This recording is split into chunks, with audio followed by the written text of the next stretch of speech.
Well, partially, yes. Partially. I think Dan Moff is kind of cool, but also kind of not cool. And I'm not even considering the fact that he's a pedophile when I say that. Oh, I didn't know that. Uh-oh. That part about it. Okay, well. Uh-oh. Gulp. But, I mean, hey, it's okay. This same show had It's okay. It's okay. Listen. I know. Yeah, never mind all that. No, but listen, the same show had Trent Acid versus Kevin Thorne, so maybe JPW actually was the best Fed sometimes. Oh, okay. Never mind all that business. All that silly talk. Well, boys, I only before know him for the Hit Squad. Hit Squad with Monster Mac. Yeah. Now, Monster Mac's my guy. That's the guy right there. Hey, Monster Mac is onto something. Yeah, Monster Mac. He was right to leave when he had the chance. But before we get started, I want to ask, what are we all drinking today, boys? What do we got? What do we got in the cup? I'm drinking some fine H2O water. Yeah. I got it poured out of a Brita filter. Ooh. And let me tell you, it tastes fine. That's good to hear. It tastes like water, dog. Yeah. Ethan, what you got? I got some reverse osmosis filtered glass bottle contained water to avoid all microplastics and leads. Glass AKA. bottle. What type of hold on, is that like a brand of water, or did you just pour water into a glass? Oh no, I just got it from my tap, but I have like a little thingy on the side because my water has a ton of lead in it. So I have here's the truth of the matter. I think the best bottled water is Icelandic. That's my genuine, honest to God opinion. You know what? I understand. I do understand actually.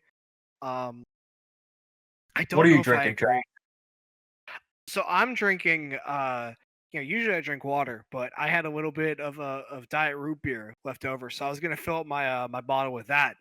However, I did not have enough. I had only about 50% of the bottle, and then I noticed that one of my roommates had a Sam's Cola, a diet Sam's Cola.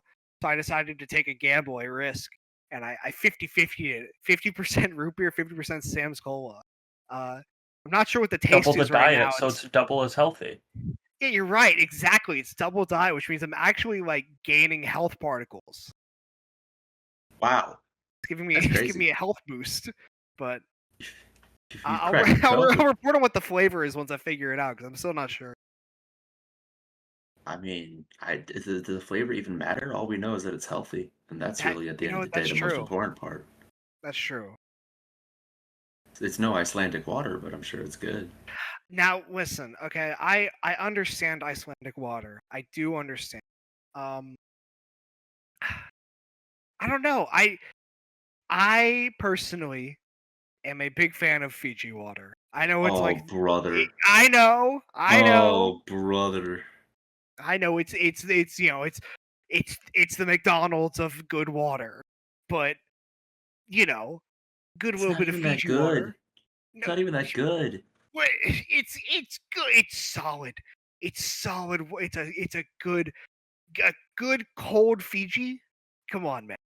Look, man, a good cold Fiji is fine. I'll say it. It's good. It's good. It's fine. But like, it's not Icelandic, and it's not core. I think core is better than Fiji.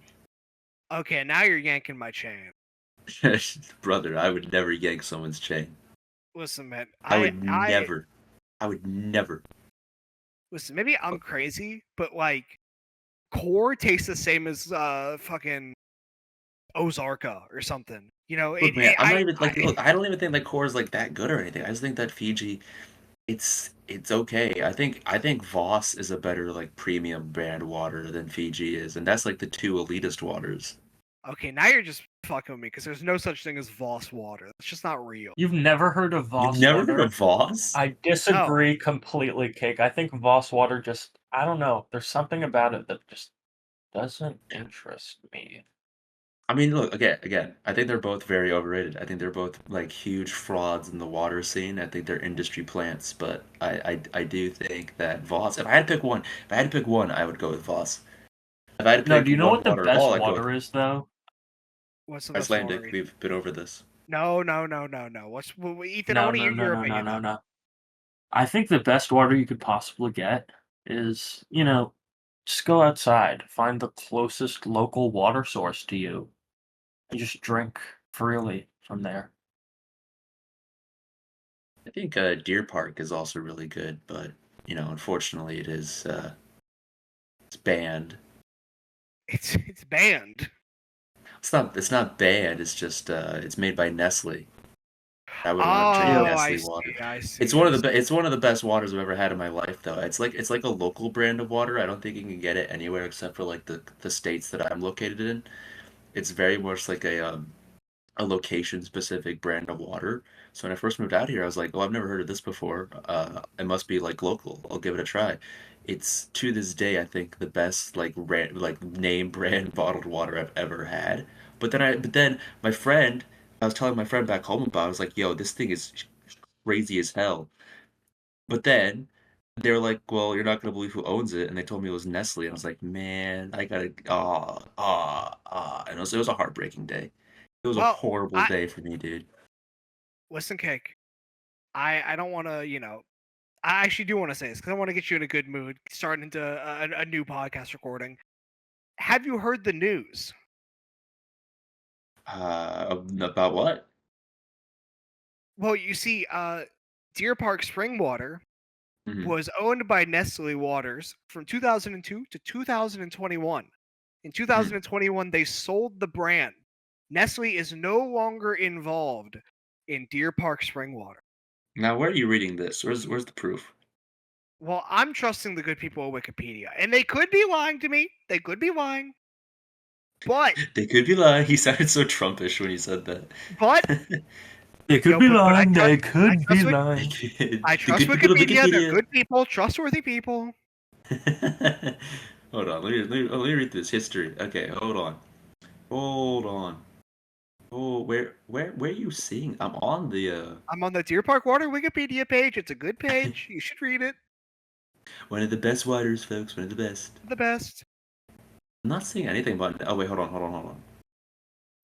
As a division of Nestle Waters, that's crazy. Nestle Waters is that Muddy Waters? What the? A water division of Nestle. Whoa. I'm not seeing anything, dude. I think you're just making this up. No. Where are you seeing this? It's not on the false page. Information to our lovely listeners of the Scramble Bunkhouse Deathcast. This is episode 15. Fuck. And the episode we're on, we're talking about. Well, before we get onto the match itself, I wanted to ask the people a question. Who right now is up Chon Shiryu? Because you're about to be. We are up. We are up. We are ready. We are tapping into one of the secret goats, one of the secret best ever, Chon fucking Shiryu. So, I think I should provide a little bit of context about him. I don't know if I've even talked to like either of you about who Chon Shiryu is.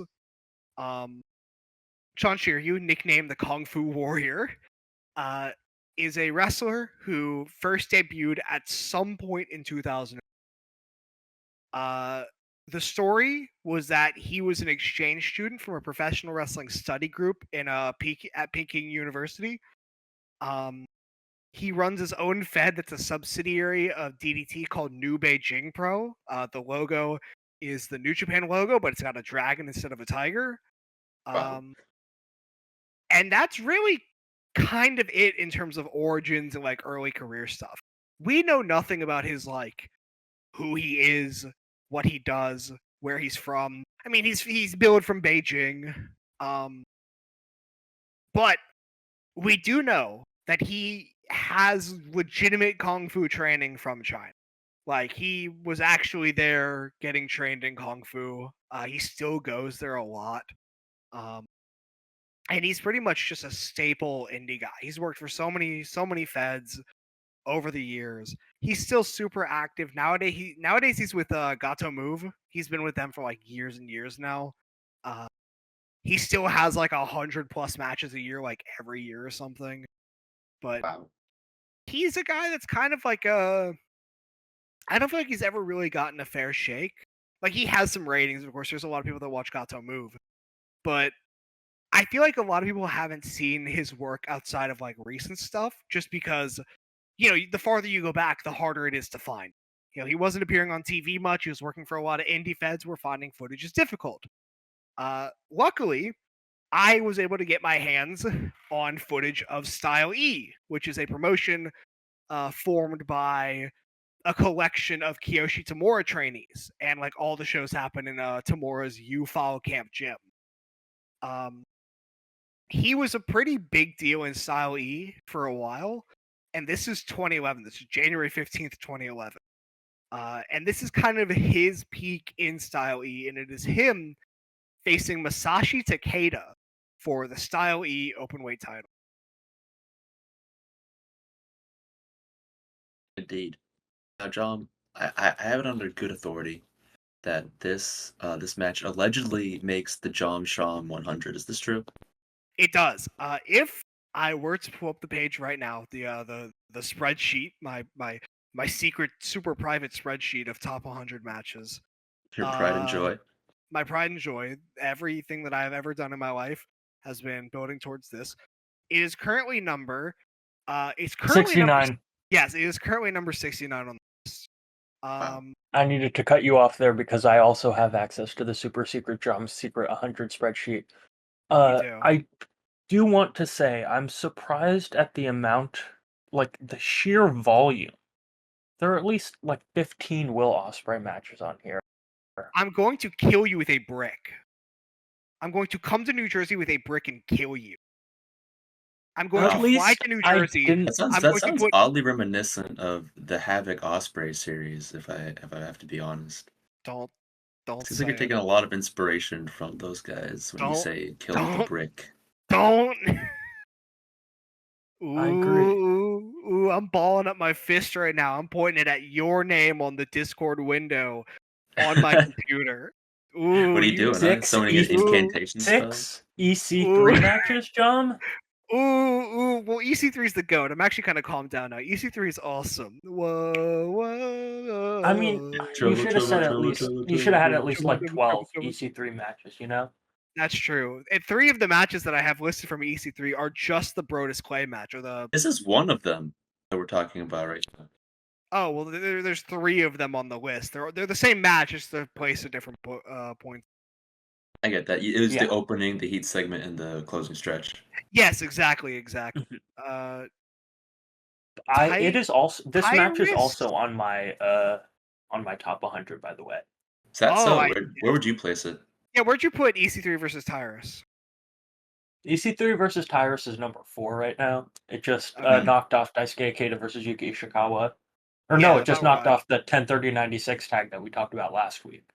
It might be overrating it a little bit, but yeah, it's close. Last week, dude, you're erasing the Pride edition. Oh, that's true. I completely forgot about the Pride edition. Dude, you're already. I was just thinking about Alexander Otsuka's beautiful body, and I knew we should have started off with the time, hit squad. The homophobia has invaded you. Dude, we are starting off in fucking Christopher Street Cruise style. Yeah, that last episode, just like some entity just possessed my body, and I don't remember it.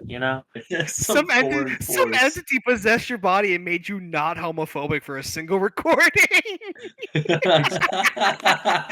like that show Severance with what's his name? Yes, I know Severance. Business it's like that was like me in that episode specifically, dude. No, but I think this match is number 74 on my list right now. 74. This match, Takeda versus Shiryu, is kind of a out of nowhere match. I will say the story for this match, because I don't know if I've really ever told this part of it. I was able to get it at some point, and before I was even given the ability to get the match and get the show, I watch Occupation of the Indies, which is it's like a show that used to get broadcast on Japanese TV. It was just like a weekly show of independent wrestling highlights in Japan. And I used to there was a bunch of rebroadcasts for the last few years, and I used to watch it like religiously. When a new episode would get posted on like an archive page, I just watched that episode like immediately because it's a really fun show. Like the puppet character. Yes, the revolving door puppet characters that came up over the years. Great show. If you ever just want to watch some cool wrestling shit, just pop on episode Occupation. It's really fun. Well, yeah. I saw the highlights of Takeda versus Shiryu on there. It was like they gave it a solid block of time. It looked mind-blowing. And whenever somebody offered me, or whenever I was able to access this show, I was like, yeah, fuck yeah, I'll buy it. So I bought it, and then I actually didn't watch it because I just have a bad habit of buying tapes and then not watching them. And then a year later, I'm like, oh shit, I should watch this. So I didn't watch it at the time, but what happened was that I was doing a VC with a group of friends in the Fujita-zag, and I was just John Produce. John Produce, exactly. I was running a John Produce. I was like, hey, one of the matches I should probably just do the Takeda Shiryu match. It's probably going to be good. So, I clipped it out of the tape, got it ready, and I just put it on. I thought it would be a great match. I was not expecting what I got, and I don't think anyone there really was. I was the only person in the VC that knew Chon Shiryu. Everyone knew Takeda, but they hadn't really seen him like this. Nobody knew Style E. Nobody knew Chon Shiryu. And I just thought it'd be a great match. This is incredible. This is an incredible match. And we watched the match. It's made even better by the fact that it's just fucking the ring itself is in such a fucked up location, and the ring itself is so fucked up. Okay. Dude, the ring looks miserable. The ring is actually horrific. No, it doesn't look miserable. Actually, it looks pretty well put together. Yes, it's just not. It's well put together, but not for wrestling. Because the thing I need to explain to the people is that the ring is in Ufao Camp Dojo, which is Kiyoshi Tamura's dojo or gym. That's used for training primarily in MMA, but they have pro wrestling classes. Important note, this ring was made under the idea of people would mainly use it to train in MMA.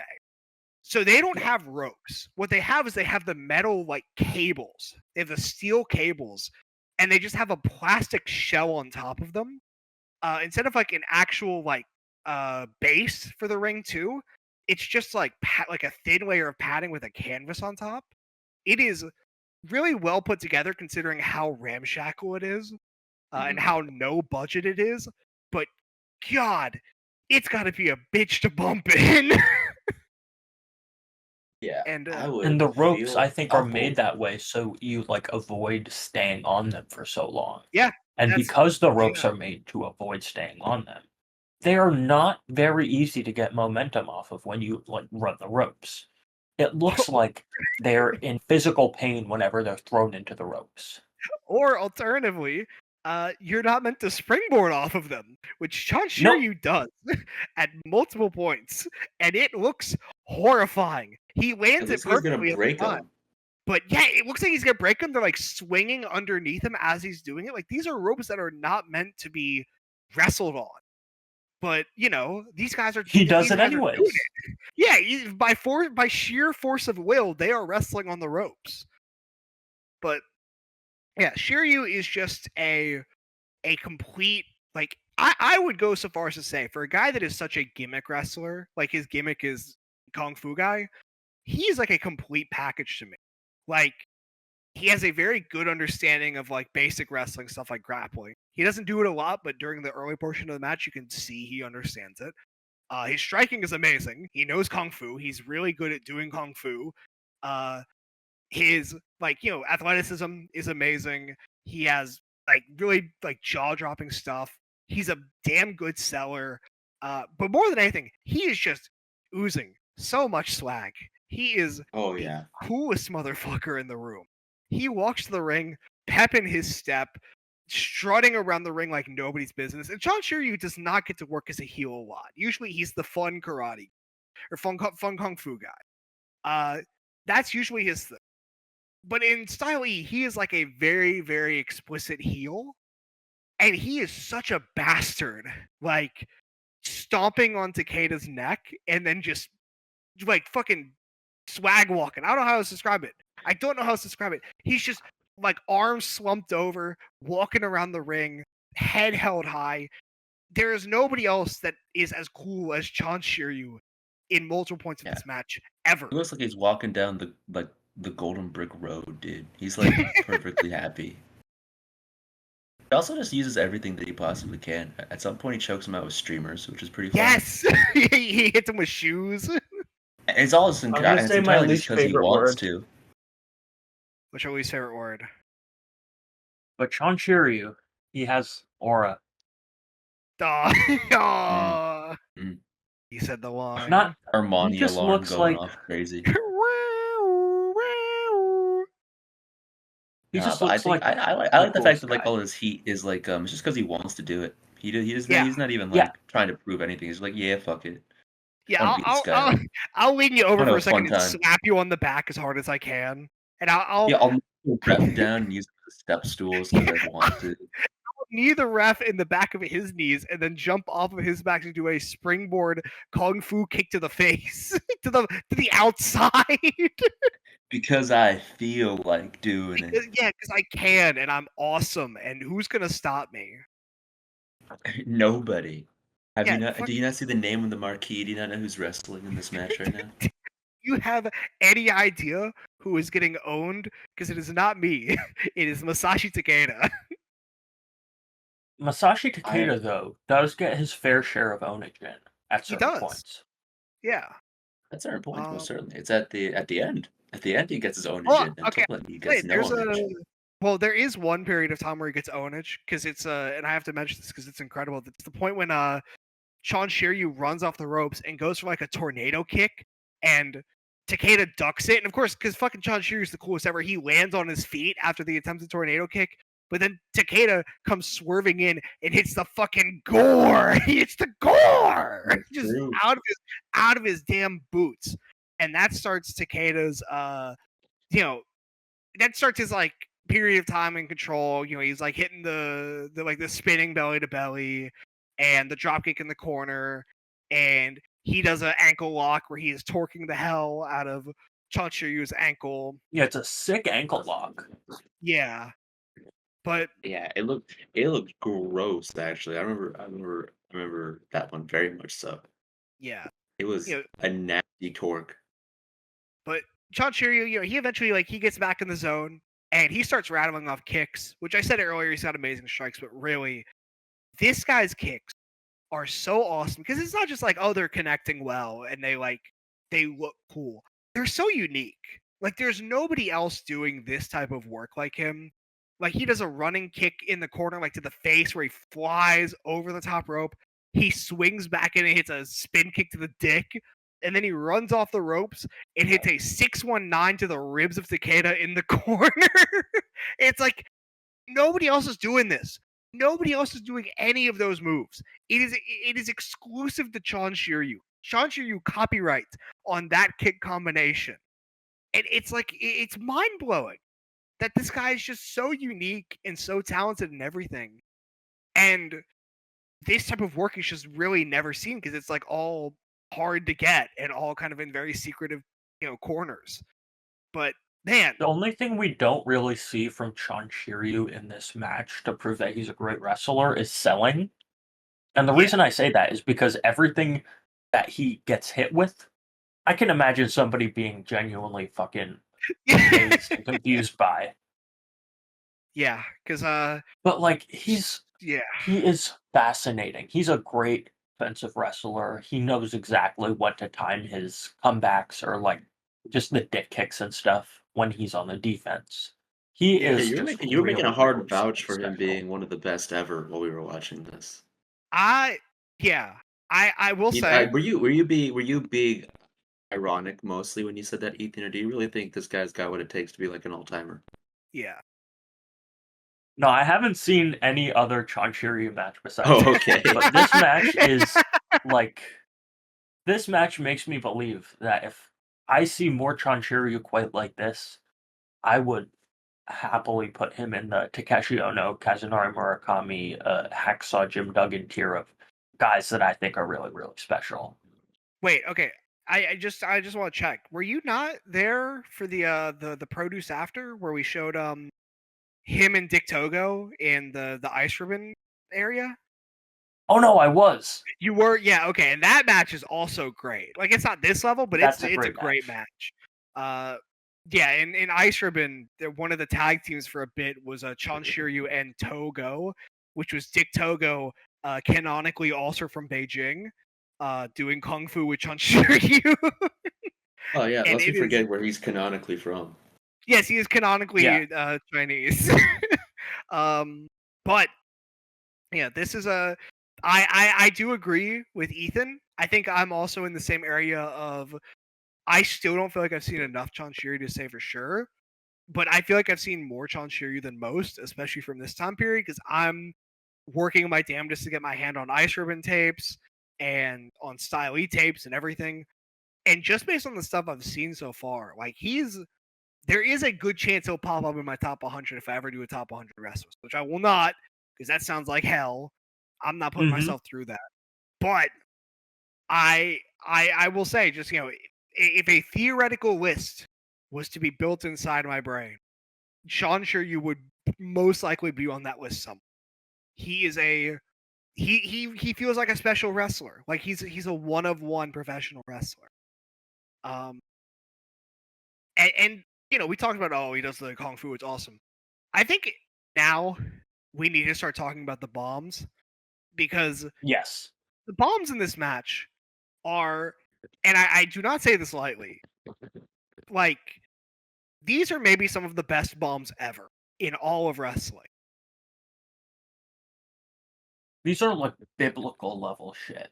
Like if you Yeah, go from just fucking the traditional path, somebody finds all Japan Pro Wrestling and just really loves that. If you're going from those kind of bombs to this, it feels like a completely different world. Well, they are dropping each other on their heads in All Japan and places like Noah. This is a completely different level of violence. These are guys not doing it for these humongous crowds. They're doing it for like 30, 45 people in the audience at most. yeah, And I they could, are just yeah, yeah. I don't they're think it's even dropping each inherently other that on a much fucking different. MMA mat. Yeah, I don't think it's like inherently that much different. I think the surroundings are different about it. The yeah, actual match itself, or like the bombs themselves, are eerily similar. Um, yeah, to some extent.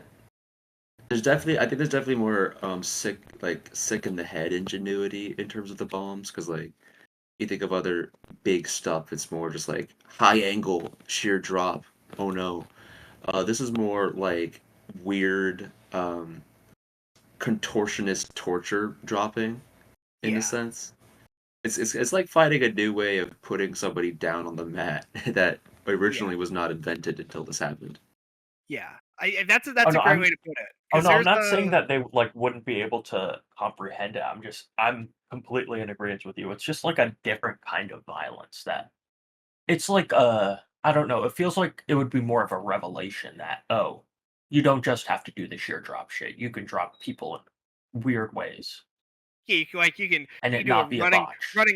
running gory special head first into the middle rope, the middle buckle, which Oh is, my god. I've said this before in private circle, but I think that might legitimately be my like favorite spot ever. Outside of like a crazy, like big, lots of like props, lots of set pieces type of spot, or like one of the like more convoluted, like longer ones. Like in terms of just a single move, that might be the best ever. It is the way that Masashi Takeda's head moves upon impact, because it shoots up to the left and then immediately whips back down to the right and goes. He not only gets hit into the second buckle, but he then slides down at a high speed and slams into the third one, and he's just like laying there dead for like a solid like 10 seconds, just not moving.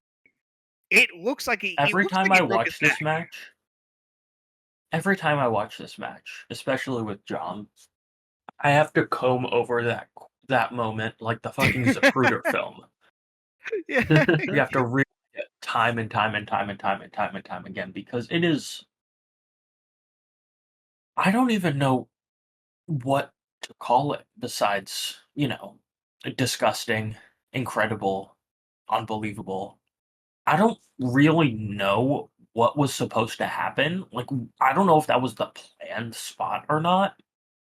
I mean, probably because he ran into the corner to do it. Yeah, But I mean, I has will he has say, he has he done that as a move before? Was that just okay, like a thing that's that was happened? from everything I've seen, that is a one-off move he has only done once. Um, and again, this was probably his biggest match of his career yet, because it was for a title, like a top title of a promotion, and they were really like, yeah, they very clearly trying to work it like that. Um, most likely, I do fully believe this was planned, because Shiryu it wasn't like, oh, he stumbled back into it. Like he had Takeda up in position, very clearly had like all full control of his body, but then he ran backwards into it. I think the reason he probably hasn't done it again is because I imagine they saw the tape of that and he went, "Oh no, I'm gonna kill someone," and just retired the move, or Yeah, alternatively, never planned to do it again after that, anyways. Um, it was sick as hell. oh, I'm curious. Do you think he was planning to do it on the ropes, or do you think he wanted to aim for the turnbuckles? I will say he does do it on the turnbuckle. It looks like the ropes though, because the U-File Camp ring has really fucked up turnbuckles that are like bent in. Mm-hmm. So he does actually, like, I posted it on twitter.com. The alternate angle of this spot, which was recorded by Occupation. And on that angle of the move, you can see that Takeda hits first his head into the buckle and then slides over the ropes and then whips down into the middle one. Yeah, it's So it's it does ugly in that connect. one. It's Oh, just, it does. yeah, yeah. The alternate angle actually might look worse than the version that like we watched as part of the match, because you get like a perfect view of the connection, and also Mhm. Takeda immediately going limp.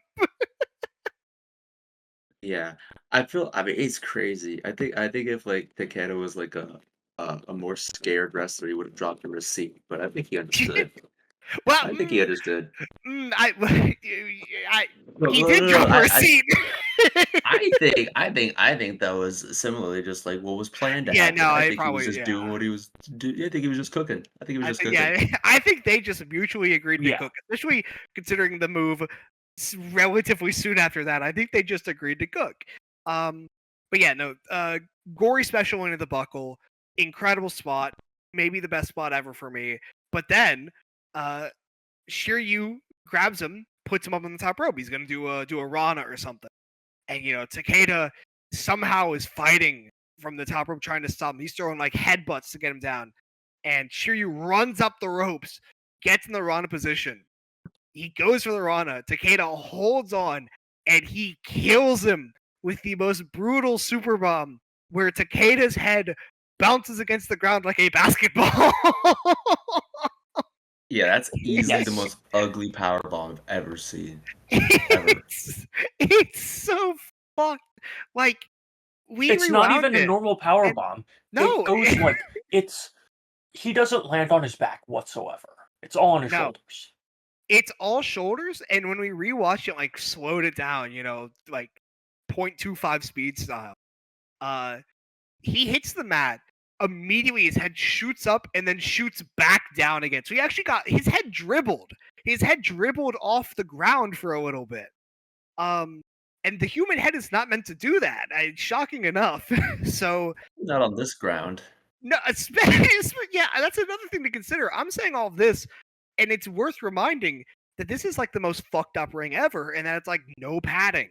So he's really just slamming his head really hard ground, into ground.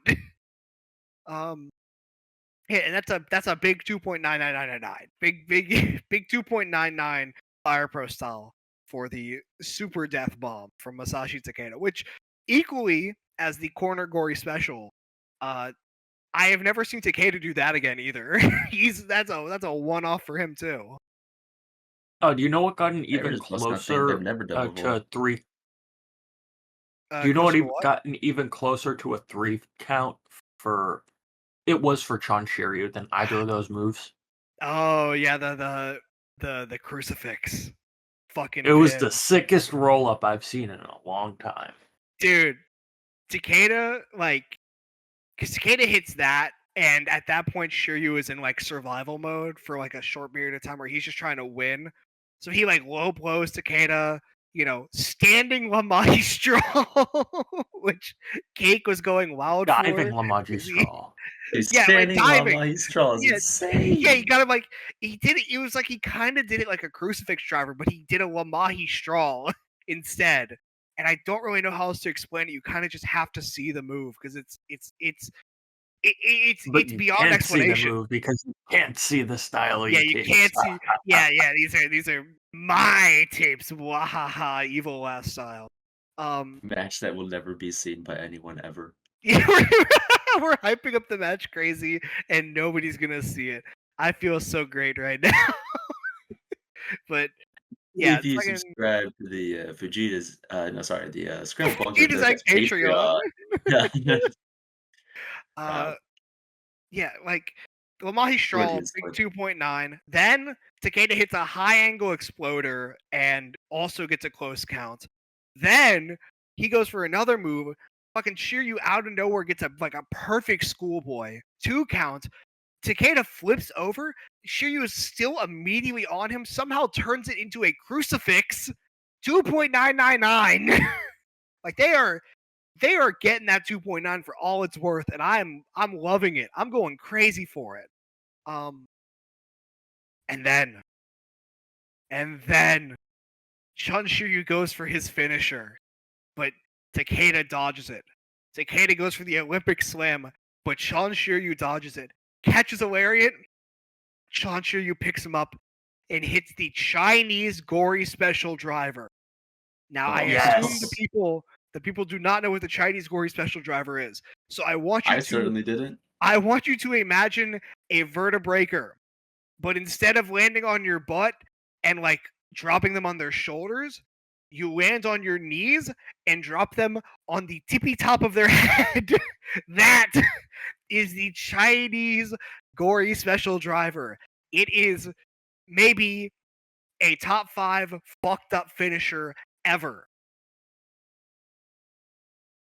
Yeah, I agree. I think I have no choice but to agree. Yeah, like I will actually say, seeing him do this move on Occupation one time gave me very mixed feeling. Because growing up, I was a big fan of Shane Helm. I am to this day a big fan of Shane Helms. I love the Hurricane, and I remember watching WCW 2001 matches because he was the cruiserweight champ, and I saw him hit the vertebrae. I'm like, oh my god, this is the coolest move ever. And then young me theorized, what if you did the vertebraker, but you landed on your knees and you dropped them on their head? And I was like, that's crazy. If I become a wrestler, I will be the first person to do that move. And then I saw Chon Shiryu do it. And I was like, fuck, somebody else did it. But it was Backyard Chon Chom Shiryu. screams just shattered. No. It was Uh-huh. Chon Shiryu. I couldn't get mad. I could not get mad. I'm like, listen, this guy's base god. I can't get mad at him. Like he's doing this John, move. what was your finish as a backyarder? Chokeslam because I liked Kane. That's The the choke legitimate answer. slam. Huh? I Oh was yeah. I was a big dude compared to everyone else, and they needed somebody to be a version of Kane. And luckily, I was a big dude, and I liked Kane, so I did the chokeslam. Hey, what more do you need, man? Yeah, I think I also did the jackknife. Jackknife. What do you mean, Mr. Libertarian? Damn, Hmm. that was Suspicious. hitting the jackknife. I think I didn't do that much because I think I hurt somebody with it, but it wasn't like a finisher. It was just a move I would do. Of course, young me could only conceptualize the idea of somebody having one finisher. So any move that I hit that wasn't the choke slam, they always had to kick out of it because you can only win with a finisher. Oh, of Yeah. course, everyone knows this. Everyone knows this. Yeah, so we were like concussing the shit out of each other, but we would always kick out because it wasn't the finisher yet. Yeah. This is just a common fact. Yeah, but speaking of brain damage, specifically spinal damage, probably Chinese gory special driver, truly one of the all-time fucked up moves. Takeda somehow, someway kicks out at 2.9, which I will say, Actual miracle. some people might see this and go, "Oh, like that's a crazy move. You can't kick out of that." It's like I disagree. I think there's a certain understanding with matches, and seeing this match again kind of made me think about this of like moves have power relative to the match they're happening in.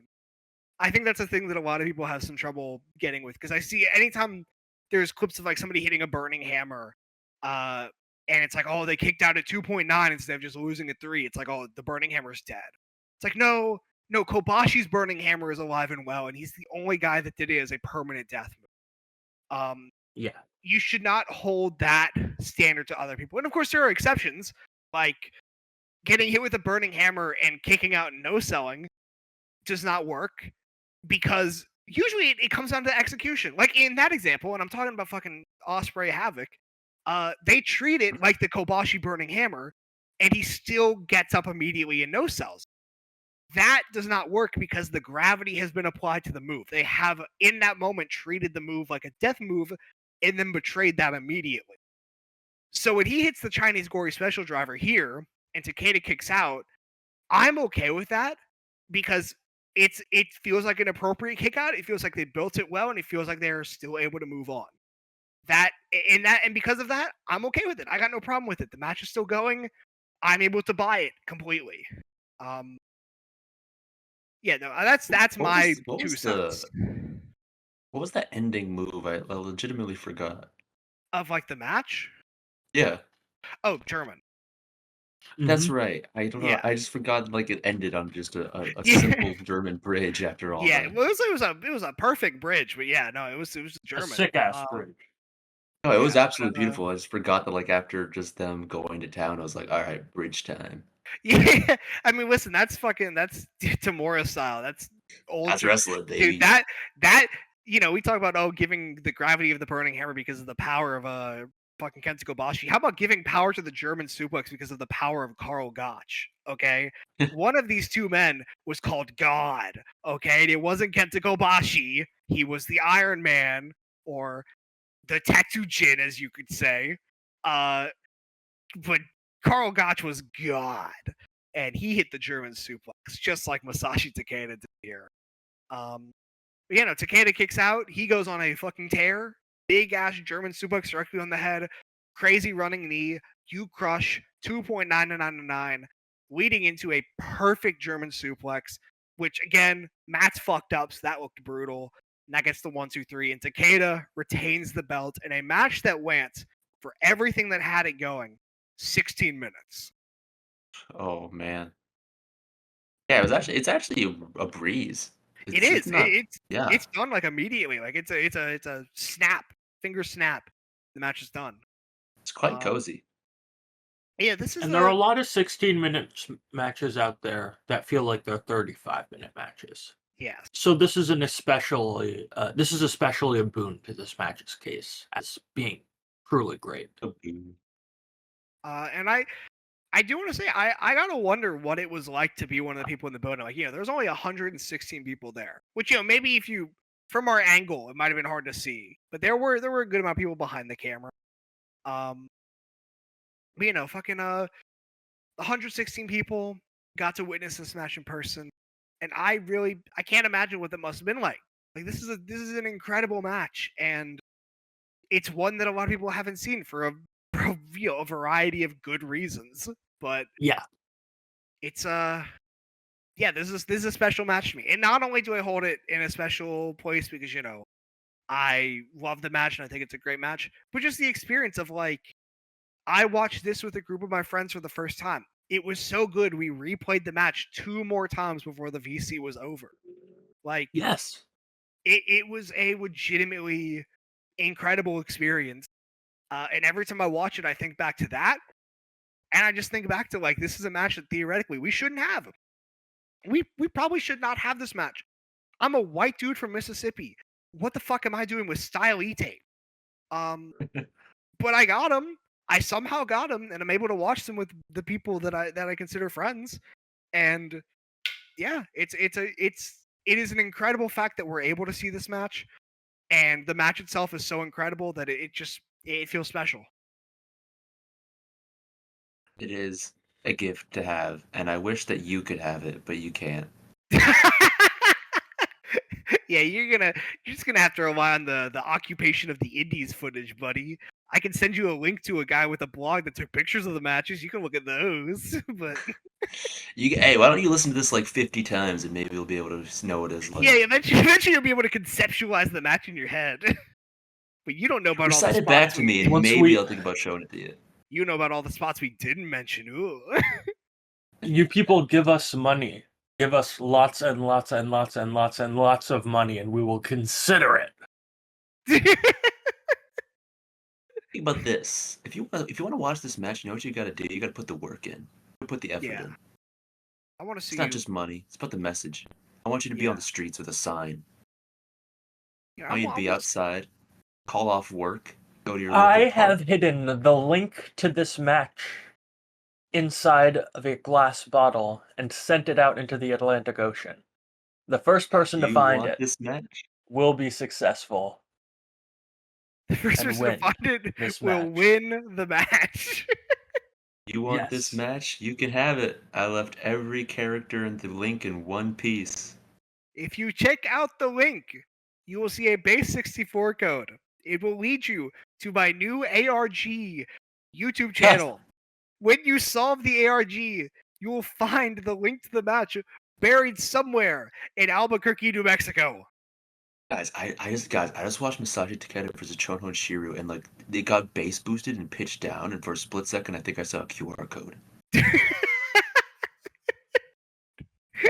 guys, did you see the puppet that was in the crowd of the U-File camp? Did you see that? And if you look even further back, was that Slender Man?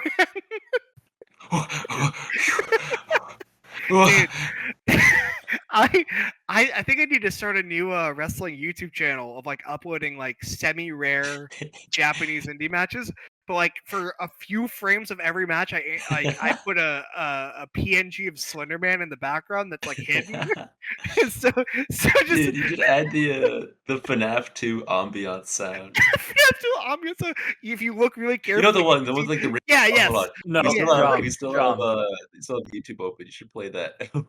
Oh, you're right. We should upload this match onto YouTube, but instead of uploading the full match onto YouTube, we should upload what is it? We should upload it, but instead of all the spots, you replace it with the scary grandma video.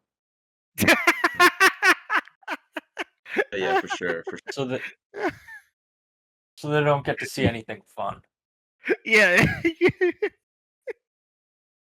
What are we watching? Oh, it's happening. Oh, this is the FNAF 2 ambiance. I just put that on. Just put the FNAF 2 ambiance on. Just to remind the people. Yeah. This is the mood. Yeah, no. Oh man. I just this is a great match. It's a great match. I hope all of you people are able to see it one day. You won't, but you know, one day. You should contact your local government official. Get in touch with your governor. Your local Scramble Bunkhouse Deathcast member. Yeah. Actually, join the union. Get a card. You know what, I think you guys. What you guys need to do. I need to see you guys putting in the work. I want you guys to do the same journey that I took to get the connections and to find the sources that I found to get this match. And I want you to email me.